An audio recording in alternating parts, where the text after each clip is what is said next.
दोस्तों आज हम समझेंगे एक ऐसे मुद्दे को जिस पर देश में सबसे ज्यादा शोर मचा हुआ है लेकिन समझ सबसे कम है। आज की इस वीडियो में हम बिल्कुल शांत दिमाग से ये समझने वाले हैं कि किसी भी बड़ी धार्मिक यात्रा या रैली आंदोलन के पीछे सही में क्या मकसद होता है और इसे समझना हमारे लिए क्यों जरूरी है। दोस्तों भारत में धार्मिक यात्राएं, पद यात्राएं और भक्ति कार्यक्रम हमेशा से होते आए हैं।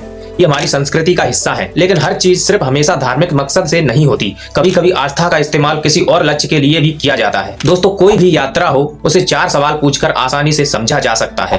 पहला, यात्रा का घोषित मकसद क्या था? एकता, धर्म, समाज सुधार या कुछ और दूसरा, यात्रा को सबसे ज्यादा सपोर्ट कौन दे रहा है? राजनीतिक पार्टियां, सेलिब्रिटी, बड़े नेता? इससे दिशा का अंदाजा लगता है। यात्रा में कैसी भाषा बोली गई? क्या भाषण एकता, शांति, प्रेम की बात कर रहे थे या डर, विभाजन, टकराव की बात कर रहे थे? प्रदूषण, महंगाई, बेरोजगारी, अस्पताल, अगर इन सब पर बात नहीं होती तो हमें समझ जाना चाहिए कि ध्यान कहीं और मोड़ा जा रहा है। इतिहास बताता है दोस्तों कि दुनिया में जनता को भटकाने के 3 आसान तरीके हैं, जिसमें पहला है डर पैदा करना, क्योंकि जब भी जनता डरती है वो भावनाओं में फैसले लेती है, और दूसरा है चमत्कार या दावे करना।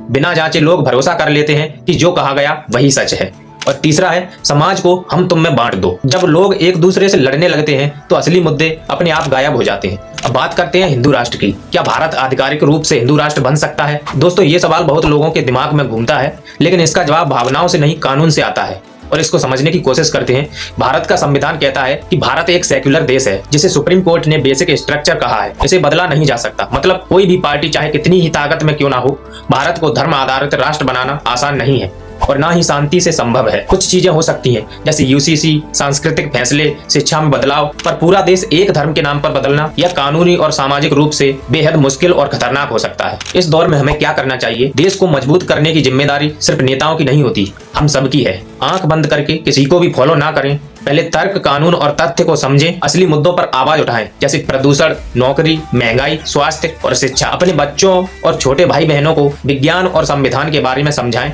जितना हम जागरूक होंगे देश उतना ही आगे बढ़ेगा। मेरी आप सबसे एक छोटी सी अपील है, दोस्तों आस्था रखिए, ये बहुत ही खूबसूरत चीज है, लेकिन दिमाग और समझ को बंद मत कीजिए। भावना अच्छी होती है, लेकिन फैसला हमेशा बुद्धि से लीजिए। अगर आप सच में जागरूक भारत चाहते हैं तो कमेंट में लिखिए, मैं भी जागरूक नागरिक हूँ। धन्यवाद दोस्तों। जय हिंद, जय भारत।